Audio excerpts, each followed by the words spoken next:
Good morning, everybody. How are we doing? We're having a very special webinar today. We're going to be talking about this latest release of Fxcad, the old 2023 release. I got a couple super quick housekeeping items for you.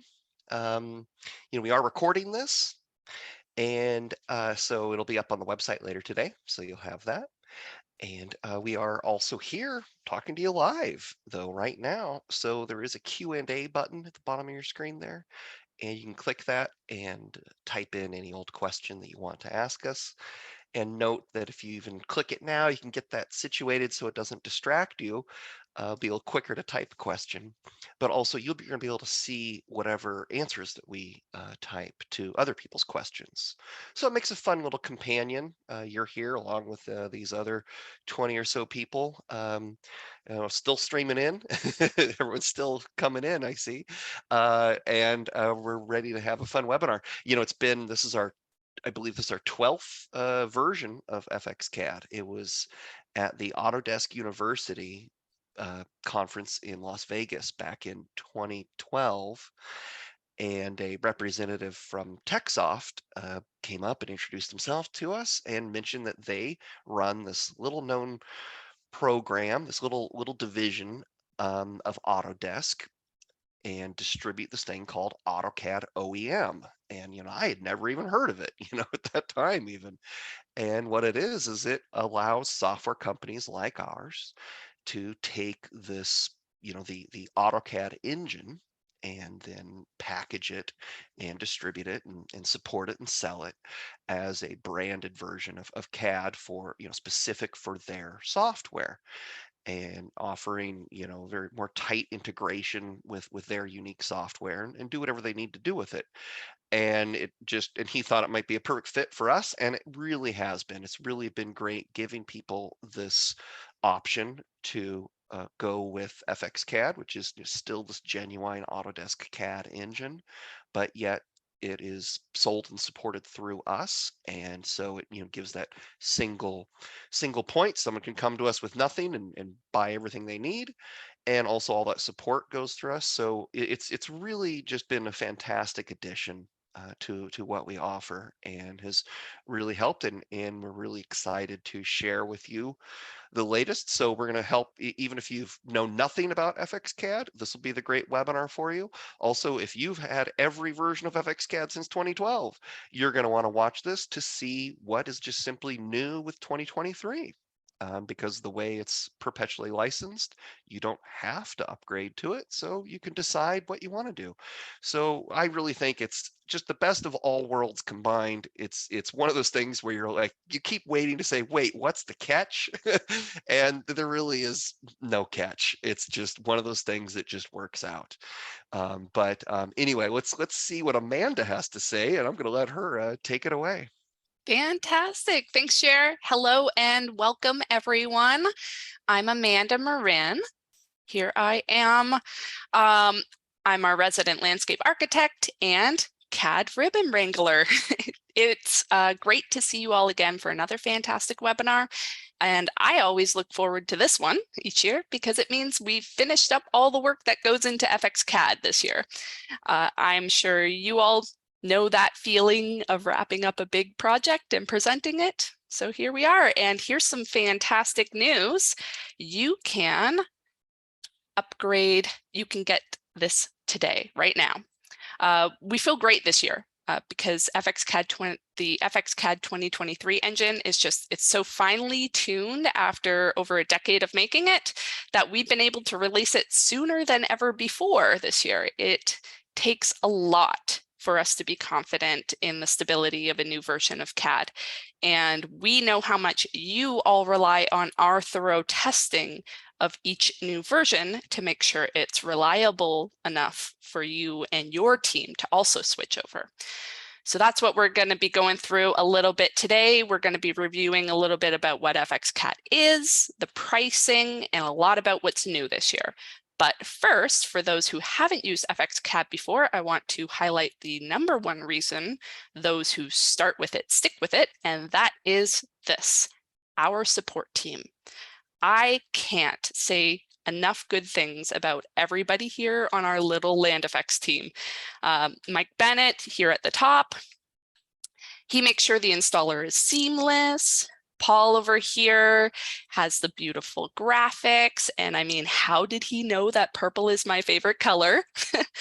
Forrest over here works with the website and helps me with the ribbon interface a lot. And then, of course, down here we have Jer with his hand in every little pot, getting it all together. And then we also have Megan and Jake, and not pictured yet is Matthew and Tyler. They're all helping test it.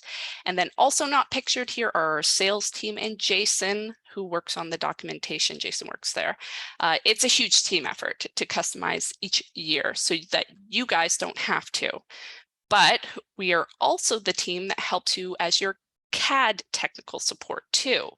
It's so easy to get in touch with us via phone, email, or a ticket, and you know that we're going to get back to you the same day, which is fantastic. I'm already seeing people chiming in the chat being like, yeah, absolutely agree. We're always super responsive and helpful. Thank you so much. We really appreciate that feedback. Yeah, so today then, here's the outline of all the other reasons that we're covering today, including why it's worth it to upgrade to 2023 if you're currently running Fxcad 2022 or older. And the last 30 minutes of today will all be in Fxcad 2023, right in there, showing it off live, the new features, and answering your questions. So again, quick reminder, open up the Q&A box so that you're ready to type in questions as you think of them.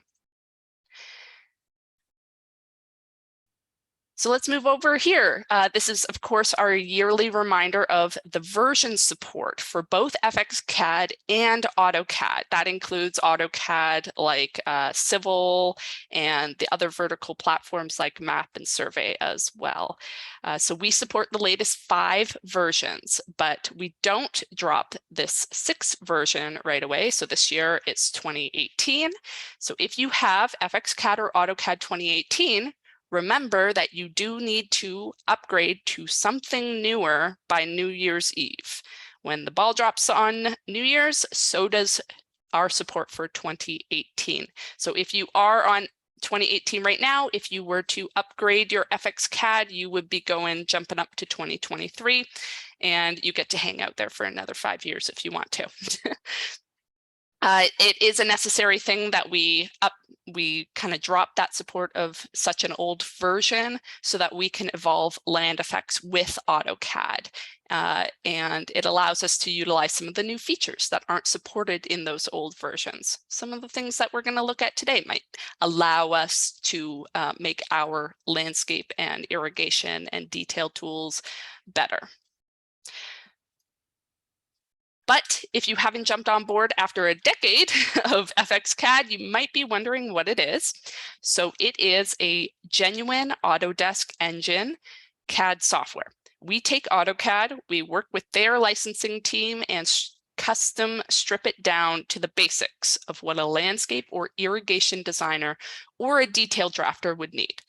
Land Effects is still an add-on for Fxcad. That's very important. They are still 2 separate softwares, but we do sell both. And they are also 2 separate installations, but work together and need each other to function. Just like Land Effects and AutoCAD work together, or Land Effects and Revit work together. 2 separate softwares, 2 separate installations working together.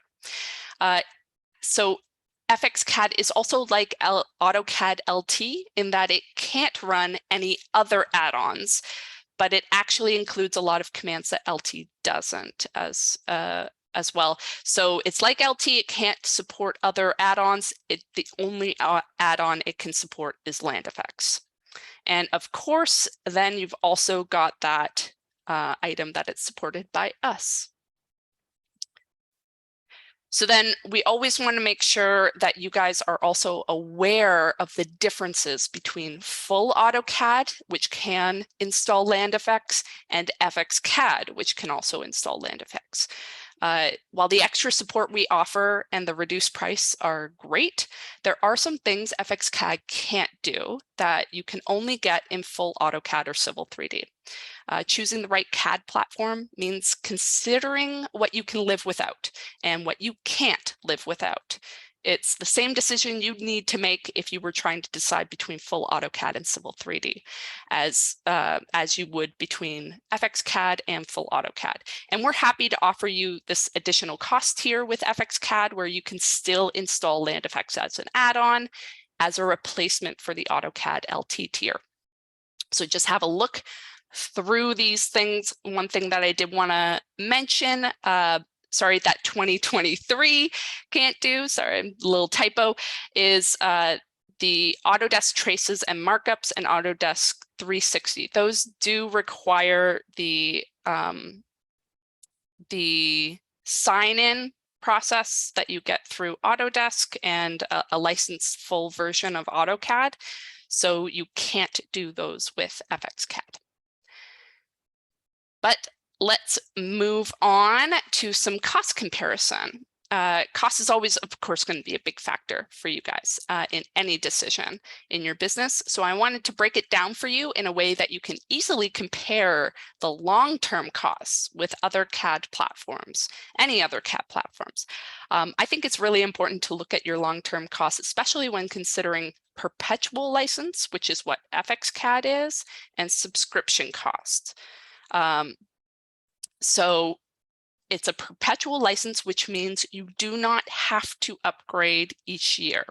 So you have an initial cost of the $1,595, and then you have each year you can decide. I can either, if I'm going from 2022 to 2023, that cost to upgrade is only $500. So you don't have to pay the full $1,595 each year. If you are currently on 2021 or older, that's a 2 to 5 year upgrade jump between version years. So that would be $995, but that doesn't increase. So if you held on to your 2021, it would be $995 to upgrade to 2023. If you held on to your 2020, it's still $995 to upgrade to 2023. So that gives you a little bit more flexibility in your budget, your yearly budget for your company. So with subscription costs, that cost usually in the thousands is going to be every single year. Otherwise, the license will shut down. And on both of these options, of course, you have your Land Effects renewal support is still additional.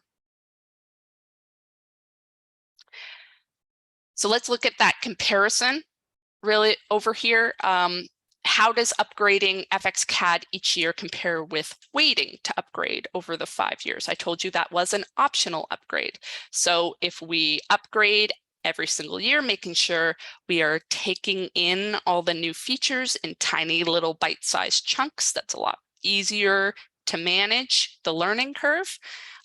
This would be your 5-year total on that. And of course, if you then consider the next 5 years of using that cost would go down because you'd only be paying, that would go down to 25, pretty close to this, because you'd just be paying $500 each year.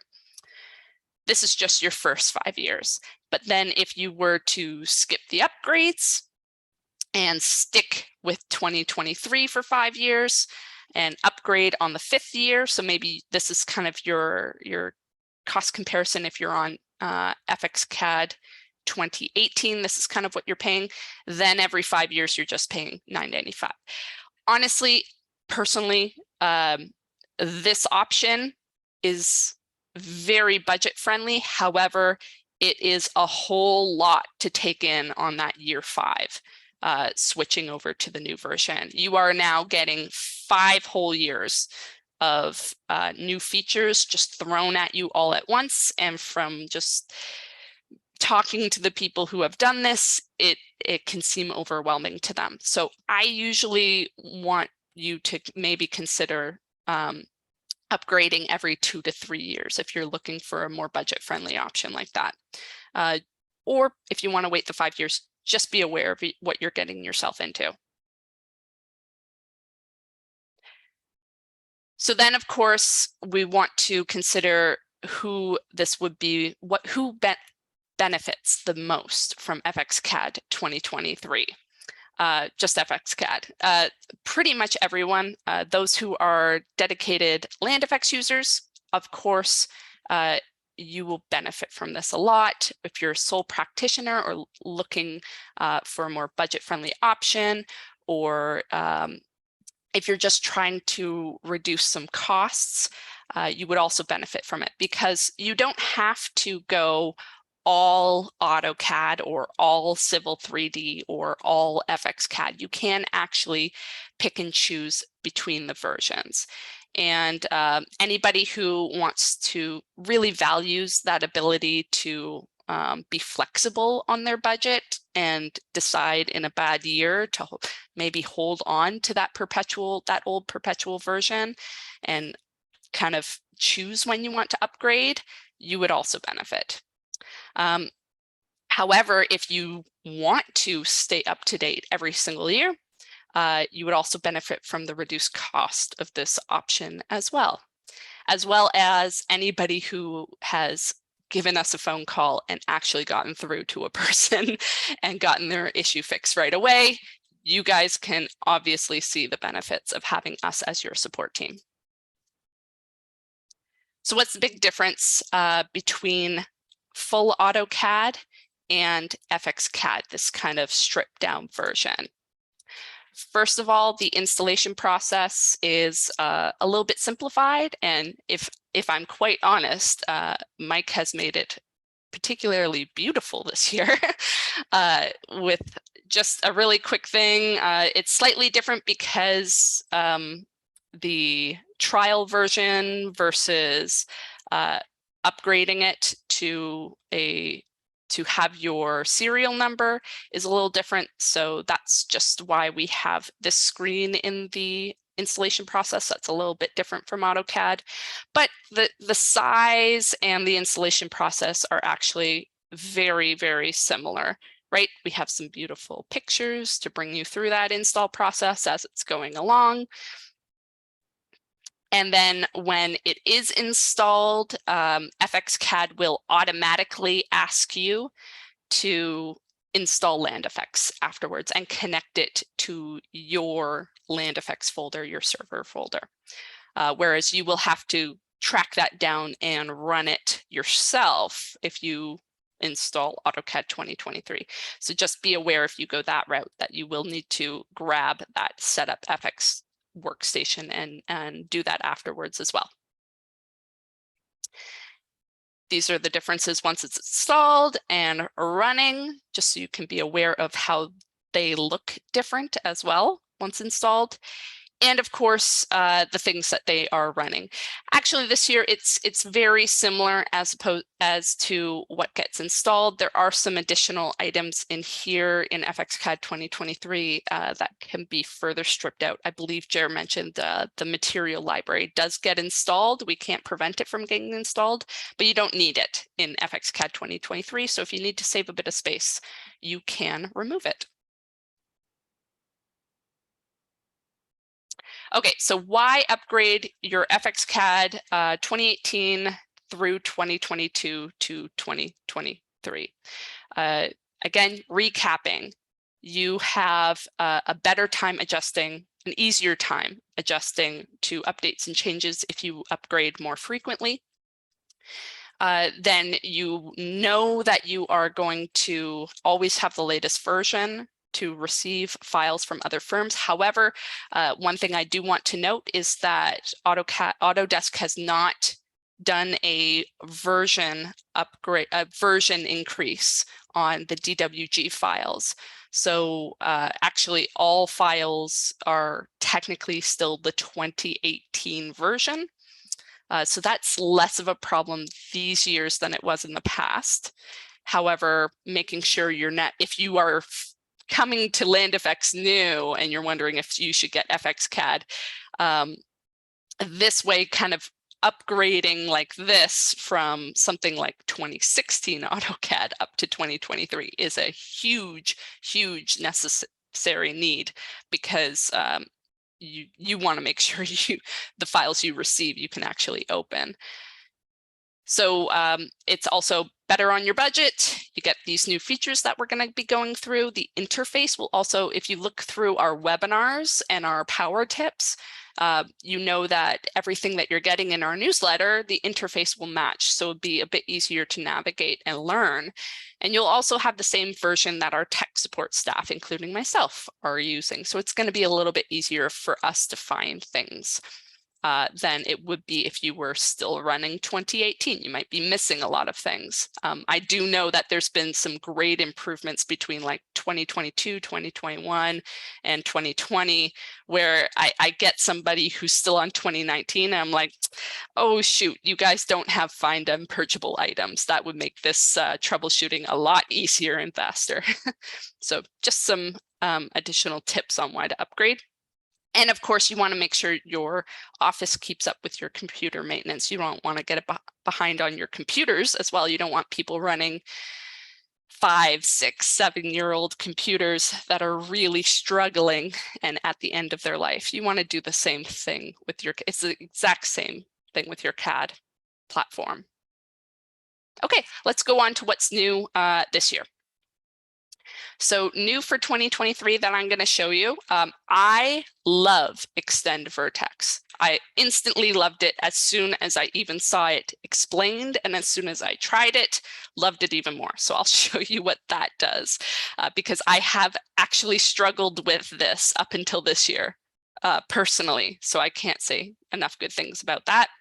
Cut base, I'm going to show you some examples of where this would be a really good addition to your workflow and keeping your files more manageable, as well as using, we introduced the count palette last year in 2022, and there have been some improvements. So one improvement is if you're already using work areas, you can use them to limit this. I'll show you how to do that.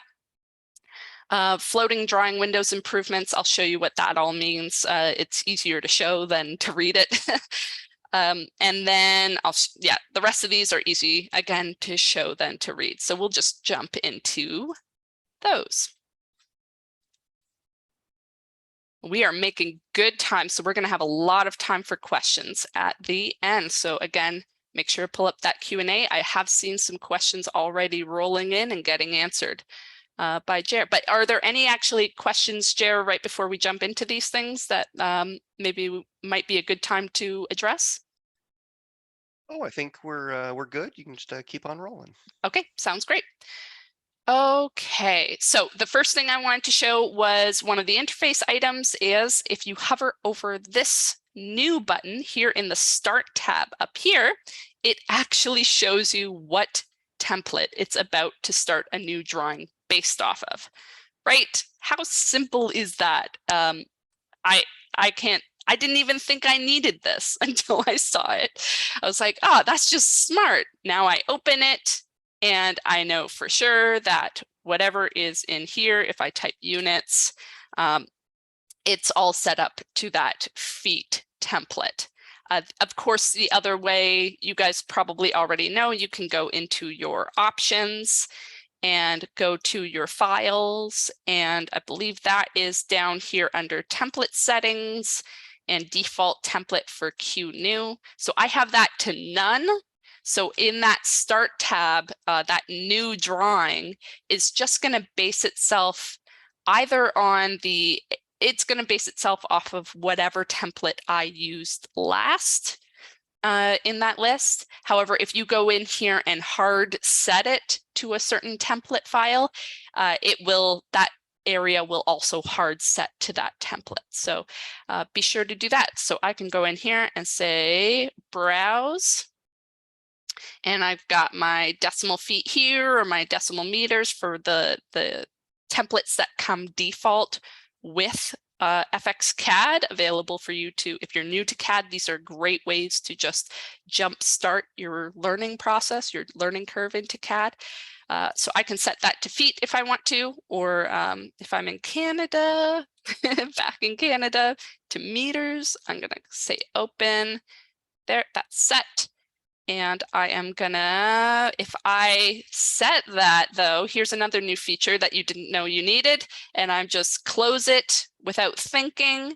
It now says, hey, did you mean to actually save those changes that you just did? Like, it didn't ask me that before. So now you get that reminder. You're not like going on the rest of your day, open up CAD the next day, and you didn't actually make that change and it starts using the wrong template file. Now you know, oh shoot, okay, yeah, I did want to actually save that change, and it will save it and set that up. Okay, so the other thing in here, if I go back over to here, is we have some great contrast happening with these tabs. If you have any previous version, 2018 through 2022, open on your computer right now. Have a look at what these tabs look like in comparison. They're like all the same color. So now it's just a tiny bit easier to realize at a glance which one is actually the one that you're on. And then also, if I were to minimize this a little bit and kind of pull it over to here, as soon as I have enough drawings open that it's going to overflow, I get this little icon over here where I can drop it down and see all the drawings that I have open and listed in here. But now, new in 2023, just a little addition, it has a check mark next to the one that is active. So it's these kinds of smart things is what's new in 2023. They're really paying attention to little suggestions that are just going to make your life easier running CAD. And so it's a really great, it gives me hope that there's going to be a lot more of these to come as we go into newer and newer versions of just fixing up those little things. So the other thing that was really cool last year, we got the ability to drag these down, and they created these floating windows that you could actually move onto different monitors. Now, I can't show moving it onto a different monitor in this webinar because I have to just show one screen on Zoom. But if I grab this one and just float them next to each other, you can see what it happens in this version. Actually, the first thing I need to do, you can see the command line down here. In this position, it's called docked. And you'll notice when we do that, the command line stays down there. It's still docked down there. But if I were to grab this command line, here, let me grab this command line and float it up, and then grab it and anchor it. Actually, let me pull these in real quick. There we go. Grab that one and anchor it. So see that it just kind of snaps down onto there. As opposed to docked, that's called anchoring, okay? If your file, if your command line is anchored, let's open up drawing 7, there it is. It will snap into open windows. So I can grab that one. Oh, look, the command line followed me over here, right? How handy is that? Just another little thing that where somebody pointed that out with the this edition in 2022, and hey, they're listening and adding these things in. So now I'll just pop these back, and I will grab that drawing 7 and pop that back in. There we go. And I can grab these little dots at the top of the command line, drag it down, and dock it again, right? So you can choose whichever position works the best for you based on your workflow and where you're putting these drawings on your screen. Great, so let's see, was that everything kind of, that's pretty much everything I wanted to show with the interface. I did want to show off some of the new things. Sorry about it flipping a bit on us while I'm talking. I did want to show off some new things that we added to the ribbons and the quick access toolbar in FXCAD 2023 that's different from 2022. Last year, we added in this layer ribbon drop down. This year, I got a great suggestion from a user where they said, hey, it looks like if I go into this CUIX for this, for CAD, so I just CUI and go into here, command interface, and go to this drafting workspace and go to quick access toolbar, or actually the item on the quick access toolbar. If I go into here, get a little behind the curtains, but that layer list combo box, they were like, hey, so it looks like it has the ability to have a minimum width, but it won't let me set it. Well, it turned out that the version I had put on here grayed that out and it was fixed. Well, now I put a different version in it where you can actually change that minimum width. So I extended it a little bit so that if I close that and go into this working drawing, right, I can see more of the layer names in here based on what is active. Oh, of course, I can't make a XREF layer active, but you get the idea. I also added in these layer states, so it's a little easier to flip between them. Some other things that we added in here, let's see, I believe I've got under the home ribbon, you can see some of the things that we've added in into these drop downs, including some land effects tools, right? So you probably already know that usually if we have a land effects version of an AutoCAD tool, we try and make it default because it's under the assumption if you're using FXCAD, you're using land effects. So it would be more preferable to use the land effects tools since they work better with everything you've already set up in your drawing, right? They automatically scale the hatch, that sort of thing. But we added in here this p hatch just down there. And of course, we have the Xcopy and Xcorow. Those were there last year. But I believe we also added into trim fillet, we added this chop tool. If you haven't had a chance to try it, go ahead and grab it. And of course, just like all the tools in here, if you see it and you don't know what it does, just hover over it for a little bit and it tells you more about what it does along with that handy little graphic. But if I tap F1, it will go ahead and open up our documentation page on that tool. And depending on the tool, there might be a quick video at the top on how to use it. Just trying to make everything easier for you to use. So we also have another tool added in here. This is actually new with 2023. This is one of those new features, is cut with Basepoint.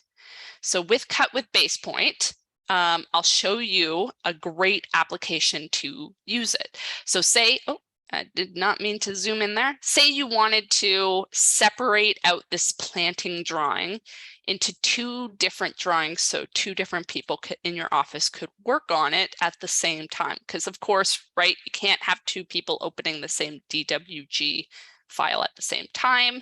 It locks one of them out, makes it read only. So a good practice is to employ cross-referencing two different drawings together, and that way they can see each other. But here's how we can do it. So you probably already know, right? If we go into FX planting and we choose highlight, and then we highlight one of these trees, say I want to separate out the trees into a different drawing, right? I can highlight them. I have my option down here for additional similar plants. So I am going to do A for additional similar plants, and then I can highlight all 62 trees in here. And now I have the option S for select current set, so S, and that selects it. And I can go ahead and grab one of these labels and right click and go with select similar to grab all the tree labels, right? And now I want to cut with Basepoint, right? I want to cut with Basepoint because, let's see, home, cut with Basepoint. I want to also delete them from this drawing when I move them into the other drawing. So cut with Basepoint, 0, 0 for the base point, and they're gone. And now I can go into my new drawing that I started over here with the same units and Control V for paste, 0, 0, enter, right? All one process, nice and quick. Super easy. So that is one of the new tools, Cut with Basepoint, that you can add into your life. Let's see, what did I want to do next? Oh, yeah. I'm just going to do a quick undo so I can show you something else in here. Oh, yeah, make sure to grab all of these other label connectors when you do that, but I could always go through and do Cut with Basepoint again to grab them as well very quickly. But I'm just going to do Control Z to get those back to show you something completely different. So in 2022 and older, if you do a polyline, so I just do PL for polyline, right? And draw that in. In 2022, you had the option to add a vertex, right? Add a vertex, and if you were at the end, it would do that. But if you were at the beginning and add a vertex, it only adds one in the middle and it won't extend out. So what they did in 2023, what we have in 2023 is now this new option at the bottom, Extend Vertex. So I could go Extend Vertex, bam. Super, like, I can't, it's to the point where I know that in like a year or two, I'm going to forget what life was like without it. I won't be able to imagine going back to 2022 where I would have to struggle with that and try and wrangle with my O snaps to get those vertexes in the correct position, or like O snaps or joins, or I'd have to do some crazy workaround to just do that simple thing. So yeah, I like to use it in my planting plans for adding in. So if I were to add in something like one of these, right? I had that removed. I can go in and extend the vertex and just snap it right down on there. So you are going to find this super applicable just in daily life. And I mean, it'll save you a few minutes every single day at least. And that's important. You don't want to hit that brick wall of being like, okay, now I have to do 10 steps to do something which should be simple. Now it's simple. Let's see, what else did I have? I also had, we did Extend with Vertex, we did Cut with Basepoint. The last one I wanted to show you in terms of new items was the ability to use work areas with the count palette. So last year, you probably saw that I had, let's see, where is it? Yep, View, under the View ribbon, we added this count palette. So if you open that up, it was a really quick way to see, based on the block names, the count of all of these. And we showed off some tools that you can use with it, like create table with active fields. And I actually just talked to somebody in a ticket recently where I suggested using this as a more dynamic schedule to make sure your schedule counts and your block counts all matched up perfectly. But what we also had in here was these little warnings, right? If I click on them, they would indicate if, say, 2 blocks were actually over top of each other like that, right? So Control Z, and I get that back. If I go back to the list, though, now if you have a very complicated drawing, let's go back to that one, or I'll actually do it with this one. If I have a very complicated drawing, this is pretty small as an example. So you guys would probably have seen, you guys have plans with 20 work areas stretching across for each sheet. You're going to find this really helpful, where you now have the ability to isolate this into just one area. And I have these options now to select an object.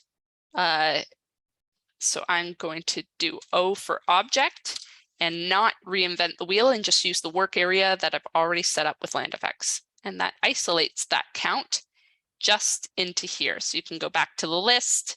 It's still isolated just into there. And now you're just getting the counts of all the plant blocks that are only in this area. Technically in this one, it's all the blocks, including the site objects as well. So that's one thing that you can do in here. You can also, if you click on one of these blocks, it also gives you the ability now to select the blocks. So somewhat similar to the highlight option that I just showed you, but just a different quick way to get to those if you just want one set of blocks and you know which block you're after. So I'm just going to say OK, and we're good. So that was quite a bit, actually, that we went through. And I do have some other things that I can show off, but I think now's a great time to go through any questions that we've had. We had a good question just to kind of show again that detached command line and how that was just really neat to see Sure. and why exactly we were detaching it. Right. So if I grab this little grip point, these little 2 dotted lines at the top of the command line, that's how I move my command line around. And of course I can, once it's moved around, I can do things like extend it out. I like extending it up a little bit so that I can see some of the command line messages that I've gotten before.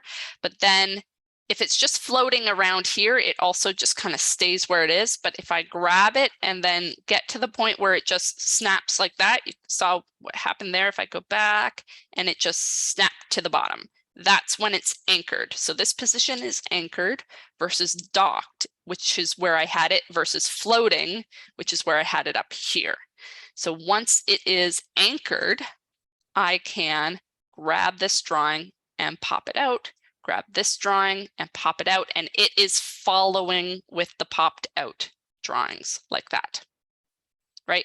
And I can switch between these, and as I'm typing commands, I'm actually seeing them where I am drawing in here, right? So it's easier to kind of manage between all of them. And one important thing to note with these floating drawings, it's a little difficult for me to show you a realistic use of them because really they're very powerful if you have multiple monitors. I do have multiple monitors, but I just can't show you the multiple monitors. But so they are actually completely separate windows. So this, when I click on here, that other floating window is now technically behind this one. You can see them all hanging out over there. So I can grab them again. But while, oh, here, now I can kind of show you them completely separate. Just like that. And I'm just gonna pop them back in. I'm dragging and I'm dropping them back in to line them all up. And I love that blue contrast that happens now too on it. They made some, like this new version has some really, really smart choices. I have noticed one thing though, I do want to mention with this floating command line is I was experiencing a few problems with it doing something like this, where it actually resized itself like that. So I've been trying to figure out like exactly what's causing that. In the meantime though, that's kind of why we chose to leave it default to the docked position like that, just so that in your first experience, you won't ever have that weird floating off to the side thing happen to you. And you will have a bit more control over it. Let's go through, see if there's any other questions. That was, we had, otherwise, we just had some questions, about, specifically more like, do we also work with Civil 3D if they don't want to go the Fxcad route? Of course we do. Yes. And that really is the dilemma. I think when you look at like a like certainly if if when you have a number of stations and you're trying to figure out, okay, what are we going to do, particularly keeping in mind the restrictions of FXCAD. If you do want one of those additional add-ons like like the Trimble survey add-on or the auto turn, it may be worthwhile to maintain one license of AutoCAD. And we get these questions a lot. They go, okay, I've got 8 stations. Should I get 8 copies of FXCAD? And I will quite honestly recommend, I would say 7, Mhm, and still maintain one, full AutoCAD or Civil, just to get that additional feature set, because you're probably going to want that.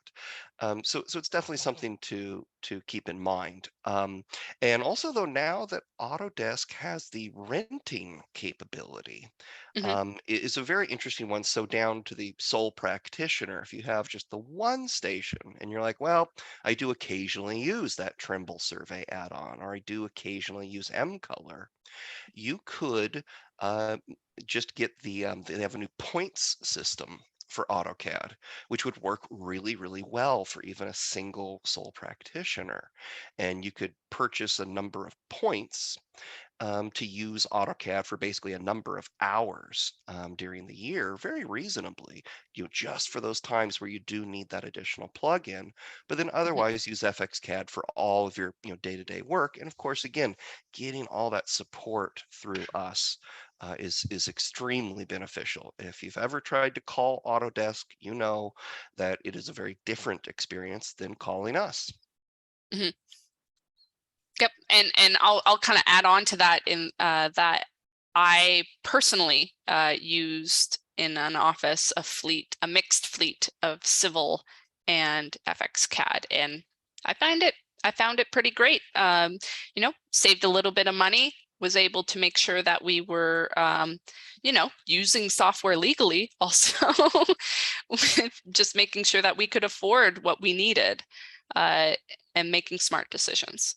And we didn't have any problems with that. I know one big question that usually comes up with that is FXCAD able to open civil drawings and see the civil objects? And the answer to that is yes. Although one thing I want to point out, if I go into my options here and go to open and save, I have these options right here. And I usually have this conversation with a lot of people. This setting is preferred, mostly because there are potentially corrupting proxies and reg apps and all of that that can be floating in a drawing. And these settings allow you to see those proxies and those potentially corrupting items that can really, really just screw up your whole drawing. And eventually, if they get bad enough, you can't even open the drawing. And it's sad to see, because unfortunately, when it gets that bad, usually there isn't anything we can do to help other than to tell you how to avoid it in the future. This is the settings you want to avoid in the future. However, with these settings, you actually have to invoke a command in order for the proxy to show. So that includes things like images happen to use proxies, although that's why we keep the external references palette open over here, because the external references palette calls the image proxy, so then images show as soon as you open up CAD. But if you open up FXCAD and you don't see the images, that might be why it didn't call that proxy. But for civil proxies, then, if you have this, you don't actually have any commands in here to call it. So if you want to see civil objects when you open up FXCAD, you want to set this to Object Detect and Command Invoke. That one, say OK, close CAD, and reopen it. And only after reopening it is when this setting will come into play. And then all of those green question mark boxes with the green text where your topo points and your survey contours should have been, they'll now show. And usually what I do say is, if you've got that civil drawing from an outside consultant, not an internal engineer in your office, but you got it from an engineer outside your office. Usually at that point, it's okay to then explode all of those things until they're polylines, clean the drawing up with our cleaning tools. There we go. It's asking me if I wanted to save those changes. I'm actually going to discard that change, but we have all these cleaning tools to help you clean those drawings and then go back into options, set it back to command invoke only and restart CAD and keep going. So you get the best of both worlds that way, the ability to see the corruption and clean it, and the ability to allow the potential corrupting items to come through and then turn it back off again afterwards. And then, on that same subject, someone else just chimed in asking, what exactly are proxies? And that's a great question. We do have an upcoming webinar. It's going to be on drawing cleanup that'll go into it a lot more. But in short, you have your different object types in CAD, right? A line, an arc, a circle, a block. But a block, doesn't have any specific capability unique to the type of block it is. And so what Autodesk invented was these things called proxy objects. And a good example is, say, like a fire hydrant, right? You could have a fire hydrant as just a block. And it's just a block. It doesn't have any special capability unique to being a fire hydrant. And so they invent this object type. And it's called a proxy because it kind of stands in for it. And so now they invent a fire hydrant type object. And so now it has a connection to that service line, right? And so now it can connect to that service line and can, have all that functionality specific to being a fire hydrant, right? But there are issues with that because it has to load these additional libraries that go with it. And it kind of keeps going and going and going. You get these things that really don't necessarily need to be a proxy object, just simply a survey point.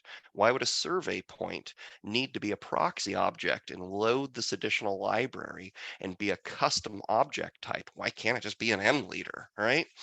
And what'll happen is these proxies, because of the way the proxy object system was designed, they spread. They spread from one drawing to the next, and they're invisible because it's data, and it ends up bloating the drawing and then can cause all kinds of problems because it's trying to add that additional capability. When you click on any block, it's trying to see, is that a fire hydrant and does it need to connect to a service line? And so now it can impact just simply dealing with a normal block because it's trying to determine whether or not everything's a proxy. And so it really can just absolutely bloat a file if you're not careful. You have to, here we are with the proxy info dialog. You have to be very careful and manage this. And look at this, you're like, I don't know, it's gobbledygook, right? Yeah. No, you have to go, ooh, I don't want 4,000 of those proxy objects in here, because obviously there's not 4,000 of that. It's just some needless data. And so it works really well for some things. A great example is a topography, having a topography, be able to click on it and move one elevation line up or down, having that functionality specific to that object type. That's great. But then depending on what version of CAD people open or what their proxy settings are, they can't see the topography. And so it's got pros and cons. Myself personally, as a developer, we of course could have used proxy objects for land effects, and I decided I did not like the cons. I do not think the pros outweighed the cons. And so we have engineered land effects to not use proxy objects, whereas Autodesk went in a very different direction. Admittedly, part of it is because it does help to enforce that you all have to be on the same version of CAD. And so it helps to keep everyone updating to the latest version. Very much the marketing department overruled the engineers, essentially, So you do always need to have that show proxy info turned on, so you at least are aware of what a drawing has, and you have to be vigilant and clean them as possible, and be careful. And that's my spiel on proxies. You have any more on that, Amanda? Oh boy, do I. Yeah, well, one really important thing that I'm not sure if you touched on, I don't think you did, was the only way to see all the proxies in this proxy information dialog box, is if you have that setting at command invoke only. So I switched it, as Jer was talking, over to object detect and command invoke, so that when I opened up this file that I happen to have that I know has civil objects in it, because I made it, and these are actually civil topo spot elevations and civil contours in a civil survey. So when I open up this file, it now shows, and I'm in Fxcad, and I didn't have to install the object enabler or anything for that to happen. But when this proxy information dialog box pops up, it is only going to show the proxies that it hides some. So there are some proxies, and particularly the ones that cause problems. So all of these that I happen to have in this drawing are safe. They're civil 3D proxies. I'm looking through here. I don't see any that stand out to me as even potentially corrupting. All the civil 3D proxies are safe. They don't cause your drawing to crash. However, there are some 2007 desktop proxies, and some of them are safe and some of them aren't, but this list doesn't differentiate between the two, and I have zero way of removing just the ones I think are bad. So if I have this now set to object detect and command invoke, those ones might actually be in this drawing, but they won't show up in this list.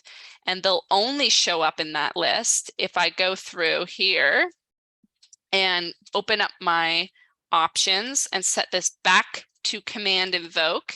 And I'm going to say okay, and I'm going to close, and I'm going to say no, and no, and I'm going to reopen this up, so because that's restarting is the only way for that setting to actually change. It won't change in a single instance of CAD.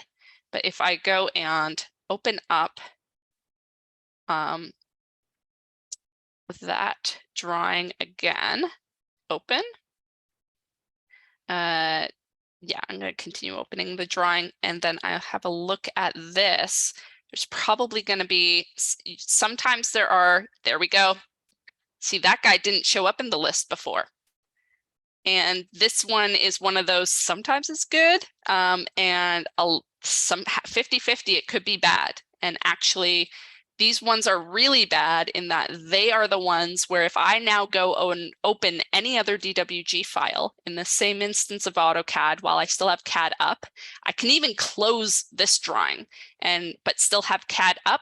These 2007 ones will start jumping into other drawings that I have open, even if they're not X-referenced together. Like it doesn't seem to matter. They jump over there, they corrupt the new drawing, they collect, they accumulate, they bloat the file size.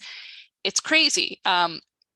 So that's why we have all of these cleaning processes laid out here for you guys to click on, read more up on, but that's why what you choose here doesn't really matter. This is just an information dialog box. So I just click OK, ignore. And then, but setting this thing to command invoke only is the only way to see if those 2007 ones exist. And honestly, if you don't have people using AutoCAD Civil in your office and you're only getting these civil drawings from outside your office, you don't need the civil objects in here at all. So with this showing, I can then go in here, grab that. You can see it's an AutoCAD proxy entity and just explode that. And now it's polyline that I can kind of clean up. And I can go in here and grab these AutoCAD proxy entities and explode them. And now it's just M text and a block. So I can go through here, fix that up so it's just regular stuff and not proxies. And then I can go through my nuke or my manual clean, whatever works the best. And if you want to learn more, I highly recommend reading into this. I do have two great documentation pages. First, we can go over here to clean up help, right? And that explains how to clean it, including cleaning XREFs first and avoiding that problem with the proxies jumping. But I can also like this page, preventing drawing corruption. And I also really like this page that we made, drawing corruption explained. They're all great, and some of them are formatted a little bit differently, so it's easier to explain it to other people on your team who might not totally understand this dilemma with the proxies and potential corruption. Yeah, that's my spiel on that. And on that note, we're going to declare this a success, a rousing success, and wish everyone a fantastic weekend. I hope you have. I'm starving myself. I'm going to go get a wonderful little hamburger or something. I just want a special Friday lunch, and I urge you to do the same. Hope you enjoyed it. Always feel free to reach out to us with any questions, any ideas for future webinars. Have a safe and wonderful weekend, and we'll see you next time, everybody. Thanks, guys. Bye.